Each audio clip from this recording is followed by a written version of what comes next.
महाभारत से जुड़े रोचक तथ्य। भगवान श्री कृष्ण वासुदेव देवकी की 8वीं संतान थे। क्या आप जानते हैं कि श्री कृष्ण की 16,100 रानियां व 8 पटरानियां थी? क्या आपको पता है महाभारत युद्ध की समाप्ति पर अर्जुन और श्री कृष्ण के रथ से उतरते ही रथ धू धू कर जल उठा और पूरी तरह भस्म हो गया था। खाटू श्याम महाभारत में बर्बरीक के रूप में हैं, जिन्हें श्री कृष्ण ने खाटू नाम दिया। क्या आपको पता है चक्रव्यूह में फंसने के बाद अभिमन्यु को 6 महारथियों ने मिलकर मारा था। दुर्योधन के पुत्र का वध अर्जुन पुत्र अभिमन्यु ने किया था। क्या आप जानते हैं जरासंध व भीम का मल्लयुद्ध 14 दिन तक चला। क्या आपको पता है ब्रह्मास्त्र का प्रयोग सिर्फ 2 ही योद्धा अर्जुन और अश्वत्थामा द्वारा किया गया था। क्या आपको पता है भीष्म पितामह 58 दिन तक शरशय्या पर पड़े रहे। कृष्ण के भाई बलराम जी की मृत्यु समाधि लेकर हुई थी। महाभारत युद्ध के तीसरे दिन श्री कृष्ण ने अपनी प्रतिज्ञा तोड़कर चक्र उठाकर भीष्म को मारने दौड़ पड़े थे। क्या आपको पता है एकलव्य के पिता का नाम हिरण्यधनु था। महाभारत के युद्ध में पांडव और कौरव की सेना का अनुपात 7:11 का था। धृतराष्ट्र अपने पिछले जन्म में एक बहुत ही दुष्ट राजा था, जिसके कारण उन्हें अगले जन्म में अंधे रहने का श्राप मिला था। धृतराष्ट्र के 100 पहले पुत्र का नाम युयुत्सु था। युयुत्सु उनका इकलौते ऐसा पुत्र था जो महाभारत के भीषण युद्ध के बाद भी जीवित बच गया था। महाभारत वेद व्यास जी ने लिखा था। वेद व्यास सत्यवती के पुत्र थे और उनके पिता ऋषि पराशर थे। सत्यवती जब कुंवारी थी तब वेद व्यास ने उनके गर्भ से जन्म लिया था। बाद में सत्यवती ने हस्तिनापुर महाराजा शांतनु से विवाह किया था। शांतनु के पुत्र भीष्म थे जो गंगा के गर्भ से जन्मे थे। महाभारत को जया के रूप में जाना जाता था। बहुत समय पहले तक महाभारत को इस नाम से नहीं जाना जाता था। यह मूल रूप से जयम उसके बाद जया के रूप में जाना जाता था। मूल महाकाव्य को जया कहा जाता था, फिर इसे विजया, फिर भारत और अंत में महाभारत कहा जाता था। भारत ग्रंथ, इस ग्रंथ का रचना काल 3100 ईसा पूर्व के लगभग माना जाता है। वेद व्यास के कहने पर शिष्ट वैशंपायन जी ने इस ग्रंथ को जन्मजय के यज्ञ समारोह में सुनाया था, तब इस ग्रंथ को भारत कहते थे। महाभारत श्लोक, जब महाभारत का नाम जयम उसके बाद जया था तब उसमें लगभग 25,000 श्लोक थे, लेकिन जब इसका नाम महाभारत पड़ा तब 1,00,000 श्लोक थे। 18 दिन महाभारत का युद्ध। हम सब जानते हैं महाभारत का युद्ध 18 दिन चला था, पर क्या आप जानते हैं मार्गशीर्ष शुक्ल 14 को महाभारत युद्ध प्रारंभ हुआ था, जो लगातार 18 दिनों तक चला था। महाभारत युद्ध, महाभारत का युद्ध हरियाणा में स्थित कुरुक्षेत्र के आसपास हुआ माना जाता है। महाभारत प्राचीन भारत में वैदिक काल के इतिहास का सबसे बड़ा युद्ध था। इस युद्ध में लाखों क्षत्रिय योद्धा मारे गए, जिसके परिणामस्वरूप वैदिक संस्कृति तथा सभ्यता का पतन हो गया था। महाभारत युद्ध में 18 अंक का महत्व। महाभारत युद्ध में 18 अंक का बहुत ही महत्व है।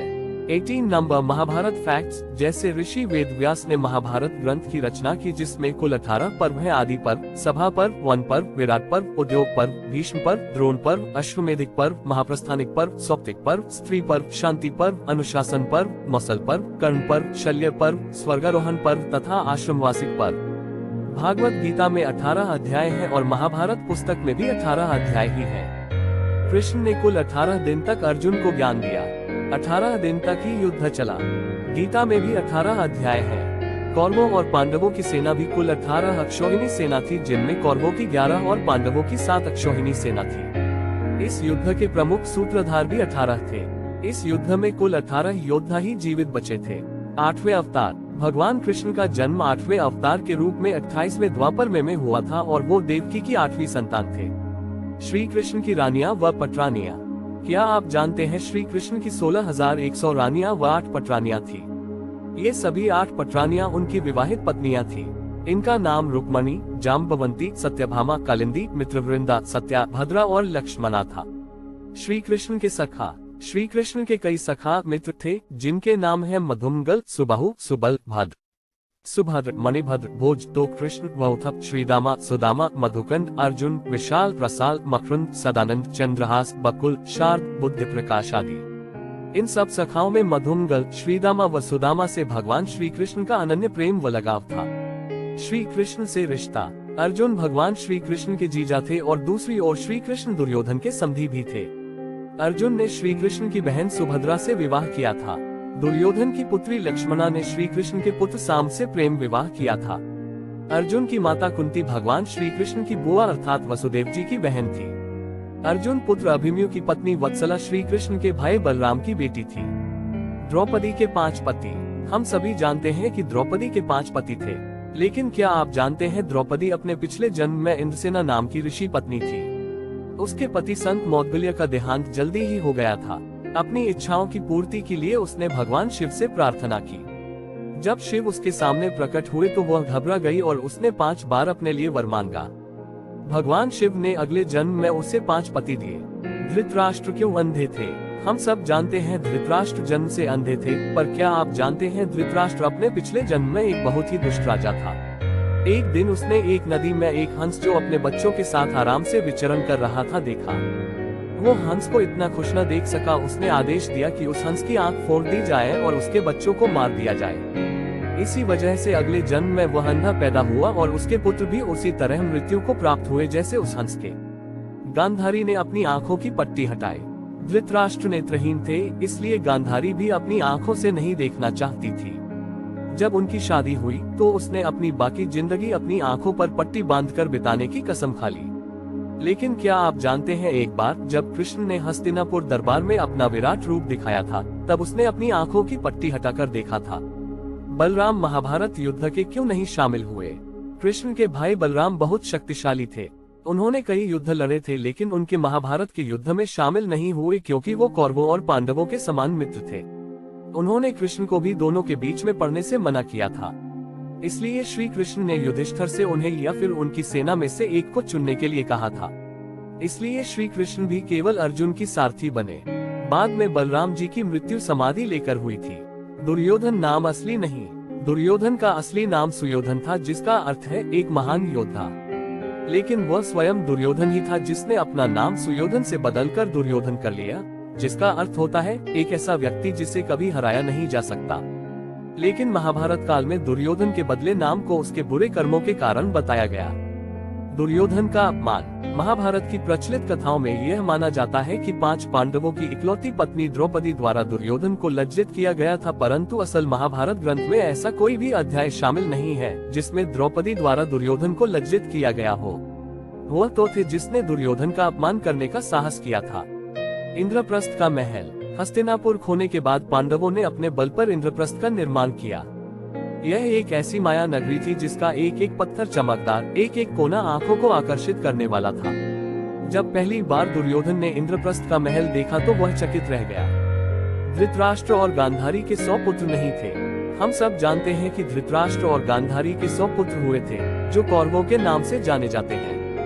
पर क्या आप जानते हैं कि धृतराष्ट्र के 100 पहले पुत्र का नाम युयुत्सु था?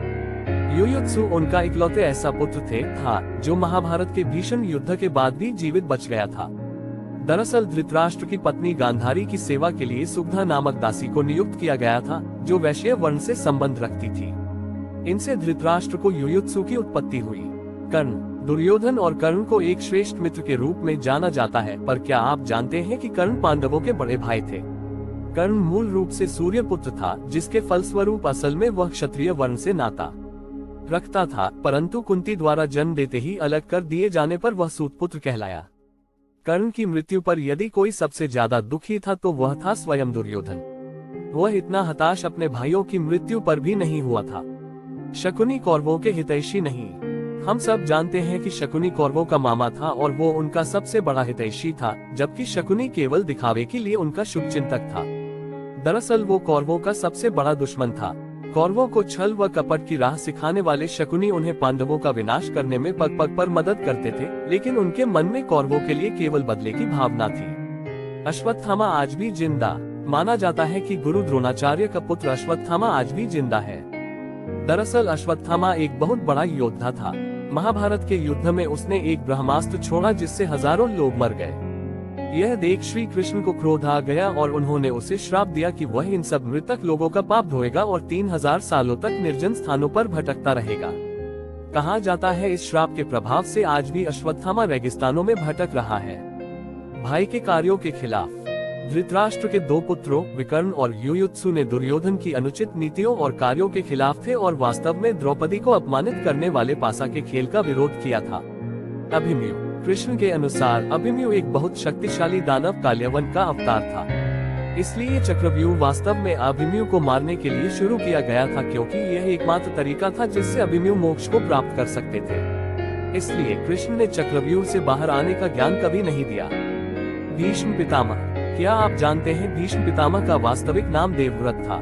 दरअसल भीष्म पितामह हस्तिनापुर के राजा शांतनु तथा देवंदी गंगा के पुत्र थे। इनका वास्तविक नाम देवव्रत था। इनकी योग्यता देखकर शांतनु ने इन्हें युवराज बना दिया। एक दिन महाराज शांतनु जब शिकार खेलने गए तो उन्होंने नदी के किनारे एक सुंदर कन्या जिसका नाम सत्यवती था, वह उससे विवाह करना चाहते थे। सत्यवती के पिता निषादराज तैयार तो हो गए, पर उन्होंने यह शर्त रखी कि मेरी पुत्री से उत्पन्न संतान ही आपके राज्य की अधिकारी हो। लेकिन शांतनु ने यह शर्त अस्वीकार कर दी, क्योंकि वे पहले ही देवव्रत को युवराज बना चुके थे। भीष्म पितामह की प्रतिज्ञा। जब शांतनु भीष्म पितामह को इस बात की जानकारी हुई तो अपने पिता के लिए सत्यवती का हाथ मांगा। निषादराज ने वही शर्त दोहराई। तब देवव्रत ने प्रतिज्ञा ली कि इस कन्या से उत्पन्न पुत्र ही राज्य का अधिकारी होगा। तब निषादराज ने कहा कि यदि तुम्हारे पुत्र ने उसे मारकर राज्य छीन लिया तब क्या होगा। यह सुनकर भीष्म ने सभी दिशाओं और देवताओं को साक्षी मानकर आजीवन ब्रह्मचारी रहने की प्रतिज्ञा ली। इस भीष्म प्रतिज्ञा के कारण ही उनका नाम भीष्म पड़ा। कर्ण युद्ध के समय अपनी विद्याएं क्यों भूल गए। आप शायद जानते होंगे कर्ण युद्ध के समय अपनी विद्याएं भूल गए थे। पर क्या आप जानते हैं जब द्रोणाचार्य ने कर्ण को ब्रह्मास्त्र विद्या सिखाने से इनकार कर दिया तब वो परशुराम के पास पहुंच गए। परशुराम ने प्रण लिया था कि वे इस विद्या को किसी ब्राह्मण को ही सिखाएंगे, क्योंकि इस विद्या के दुरुपयोग का खतरा बढ़ गया था।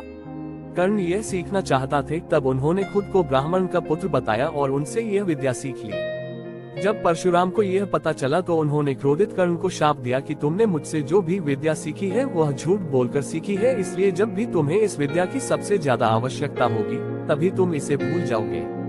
कोई भी दिव्यास्त्र का उपयोग नहीं कर पाओगे। और महाभारत के युद्ध में यही हुआ।